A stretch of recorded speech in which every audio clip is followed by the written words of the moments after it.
E aí, ao decorrer disso aí, foi um caso assim que me chocou, assim.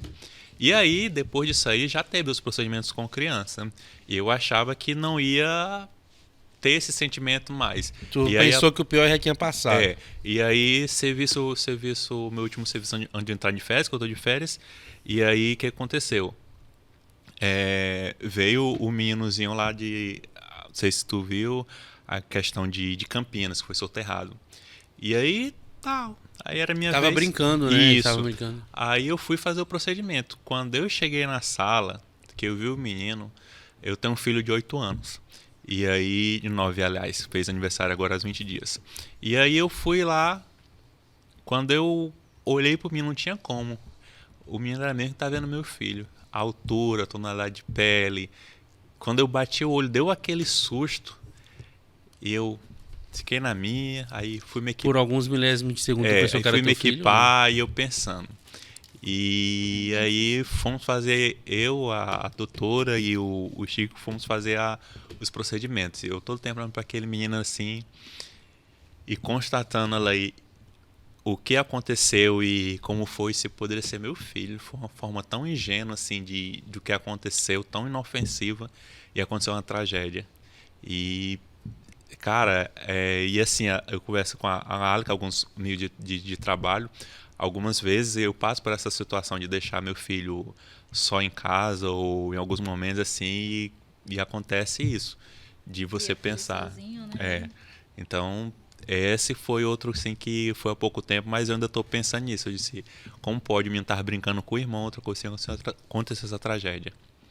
Então, Nesse caso, a pessoa que morre soterrada, ela geralmente morre por causa da pressão do terreno ou por sufocamento? esse a gente constatou que foi justamente isso, foi a pressão na caixa torácica.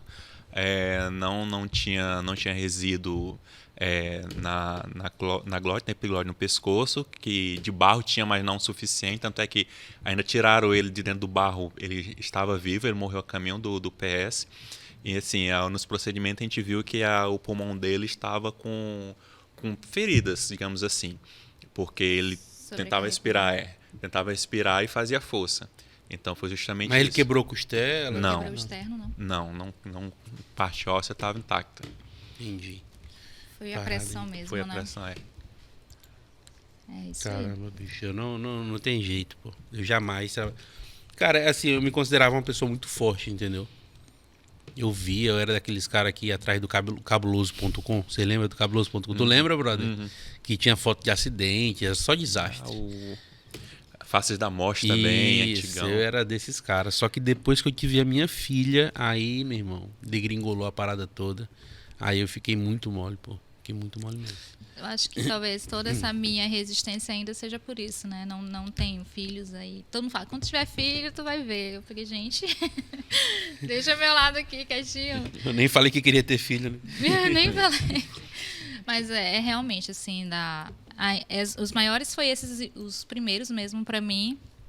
É tanto que na minha equipe, a pessoa já olha assim, vai lá. Eu falei, vou tranquilo. Nem vai Ó, lá. eu trouxe os pilotos aqui do Ciopa Air, né? Pilotos de helicóptero, e eles falam o seguinte: quando começa o dia de trabalho, quando eles precisam decolar, reúne todo mundo no hangar e pergunta assim: ó, alguém não tá bem hoje pra voar?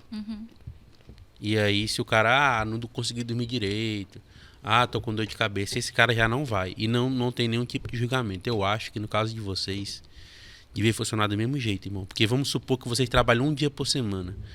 Pode ser que naquele um dia, o que não é isso, né? Mas mesmo. Que deu ruim, né? Pode ser que naquele dia, irmão, deu ruim. E o pior é que, assim, na minha cabeça, claro que não é tão traumático quanto as situações que vocês passaram, mas nesse caso desse documentário que eu fiz, que foi muito difícil fazer ele. Tanto é que aqui na redação do jornal tinha uma moça aqui do TI, tinha o repórter Leônidas Badaró naquela mesa ali, fazendo matéria, e assim, todo mundo chorava, pô. Do nada, sabe? Assim, tá todo mundo trabalhando, aí de repente tu vê que alguém começou a chorar e tu chora também. É um negócio muito doido. E é uma carga emocional muito grande. Então, aquele um dia de trabalho da semana, tu pode ter que demorar anos para superar aquela parada que aconteceu, entendeu? É muito doido. Na minha equipe, a gente se conhece muito bem, né? A gente tem o de, hoje tu tá na remoção e nós somos em 5 na minha equipe. Tem equipes que ainda não estão completas. A gente considera, né, ainda que 5 são o suficiente por plantão. Tem equipes que não tá, que nem a do Giovanni, né? Não tá tão completinha assim.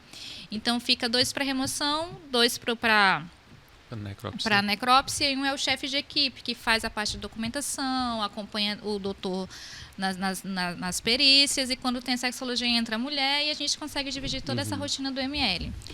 Mas, por exemplo, na minha equipe, tem uma que não se sente bem com a questão do feminicídio.